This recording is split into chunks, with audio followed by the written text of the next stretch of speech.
Bonjour à tous, bienvenue à l'émission À vos droits. Nous sommes ici aujourd'hui pour parler de santé et particulièrement de santé numérique. On voit aujourd'hui une croissance fulgurante de l'environnement numérique dans le domaine de la santé. Cette croissance, elle est due au développement de nombreux outils numériques, dont la e-santé et la télémédecine. Alors la e-santé, l'OMS a pu la définir comme une discipline qui englobe l'application des technologies et de l'information et de la communication dans le domaine de la santé et du bien-être. La télémédecine, quant à elle, elle a été popularisée par la pandémie du Covid-19 et elle permet un meilleur accès aux soins numériques pour les patients. L'intégration de cette technologie, elle a eu plusieurs conséquences, tant positives que négatives. Donc pour ce qui est des avantages, on a pu en voir au niveau de l'amélioration de l'efficacité des soins, mais également de l'accessibilité accrue aux services médicaux pour les patients. Mais ça pose également des préoccupations légitimes, notamment en matière de protection des données et des droits des patients. C'est pour cela qu'on a vu plusieurs réglementations se créer, tant au niveau européen, notamment par le plan UE for Health, ou pour le règlement EHDS, qui ont pour objectif de renforcer le système de santé et également de donner un cadre européen dans l'exploitation des données de santé concernant la recherche et l'innovation dans ce domaine.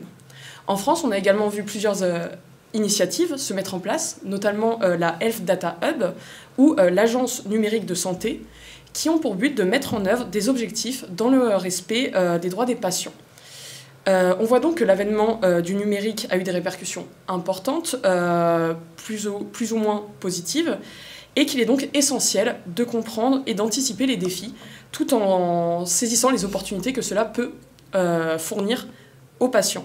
Alors Mazarine, tu nous parles de télémédecine. Qu'est-ce que c'est ? Alors c'est vrai qu'aujourd'hui je vais présenter la télémédecine. Donc avant tout, pour comprendre tous les enjeux qui découlent de la télémédecine, il faut savoir ce que c'est que la télémédecine. On peut définir la télémédecine comme la fourniture de services de soins de santé à travers l'utilisation des techniques d'information et de communication, par exemple les ordinateurs, les téléphones, pour les situations dans lesquelles le professionnel de santé et le patient ne sont pas au même endroit. Donc, on remarque un réel essor de la télémédecine suite à la pandémie du Covid-19, puisque suite à cette crise mondiale et aux différents confinements liés à cette crise, les patients étaient confinés chez eux et donc dans l'incapacité de pouvoir se rendre sur le lieu d'exercice des praticiens de médecine. Et donc, il fallait trouver des moyens pour pouvoir faire perdurer les soins. Faut savoir que la télémédecine, bien que ça ait eu un réel essor pendant la crise du Covid, n'est pas née de cette crise du Covid, puisque dans les années 1950, la NASA utilisait déjà les techniques de télémédecine pour surveiller les différents astronautes. Donc la télémédecine s'observe sous différentes formes. On a tout d'abord la téléconsultation, qui consiste en une consultation à distance entre le professionnel de santé et le patient. Il y a aussi la téléexpertise, c'est un professionnel qui demande l'avis à un autre professionnel qui est un peu plus spécialisé. On a également la télésurveillance, c'est une interprétation des données qui se fait, des données médicales qui se fait à distance. Et enfin, on a la téléassistance, où dans ce cas-là, c'est un professionnel qui aide à distance un autre professionnel. Il faut aussi bien distinguer la télémédecine d'une part, qui concerne les médecins, et le télésoin d'autre part, qui concerne les auxiliaires médicaux. Mais alors, quels sont les bénéfices réels de la télémédecine ? C'est vrai que c'est un outil qui s'avère être novateur et donc il y a énormément de bénéfices. Il y a tout d'abord une facilité d'accès aux soins. Ça permet également la télémédecine de répondre aux différents déserts médicaux. Il y a aussi une simplification de la relation de soins entre le patient et le médecin. Et ça permet aussi un désengorgement des hôpitaux. Donc aujourd'hui, la télémédecine représente l'avenir de la médecine, tout comme par exemple la e-santé. D'accord, mais Candice, toi tu voulais nous parler de la e-santé justement. Pour toi, quels sont les bénéfices que ça pourrait avoir sur le système de santé ? Est-ce que c'est vraiment un moyen de soins d'avenir ? Alors concrètement, c'est quoi la e-santé ? Selon l'OMS, ce sont les services du numérique mis au service de la personne et de son bien-être. Donc la e-santé repose sur les TIC, donc technologie de l'information et de la communication, qui s'appliquent au domaine de la santé. On distingue 3 grandes familles, donc les objets connectés, l'outil numérique et l'intelligence artificielle. Pour ce qui concerne les objets connectés, le principe essentiel, c'est que c'est connecté à Internet. Dans cette catégorie, on retrouve plusieurs dispositifs, comme les dispositifs médicaux connectés, qui, eux, ont vocation à soit assurer la télésurveillance ou la téléconsultation, un autotraitement ou une autosurveillance. on distingue dans cette catégorie, par exemple, les pompes à insuline connectées. Il faut en exclure, bien évidemment, tous les dispositifs qui n'ont pas d'objectifs médicaux, tels que les montres connectées. Mais toujours dans cette catégorie des objets connectés, on a la M-santé, donc la santé mobile, qui, elle, se concentre sur la portabilité des objets.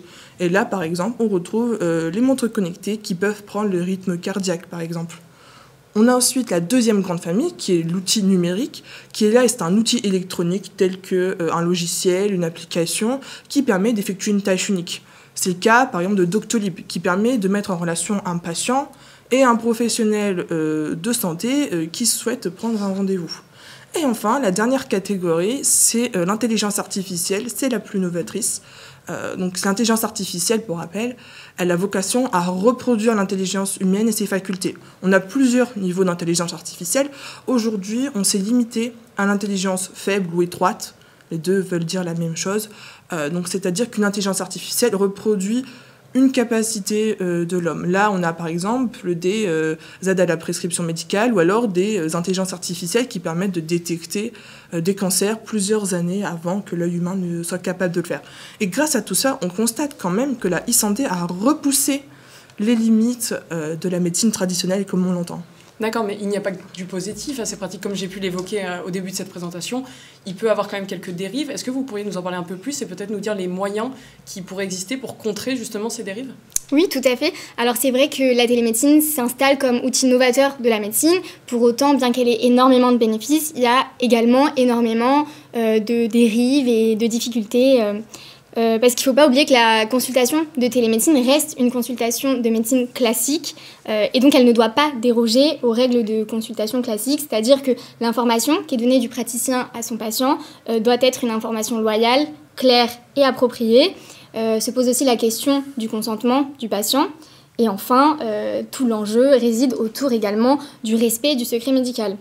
Et au-delà de ce que Mazarine vient d'établir, on a aussi un bouleversement de la relation entre le patient et le professionnel de santé. Aujourd'hui, ils sont dans un véritable partenariat et plus le modèle dans lequel on était précédemment. On a aussi des questions qui se posent au niveau de la collecte des données, parce qu'il ne faut pas oublier que pour mettre en place tous ces dispositifs, il faut des données et beaucoup de données, donc ça pose certaines questions. Et dernier point, on pose des questions relatives à la responsabilité. Qui est responsable s'il y a un dommage ? Qu'est-ce qui est responsable ? Qui va payer ? Donc aujourd'hui, on constate qu'il y a un vrai travail d'encadrement à effectuer et qu'on est là pour ça. D'accord, et merci à toutes les deux.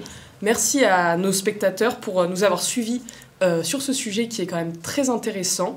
Et je vous dis à bientôt sur l'émission À vos droits.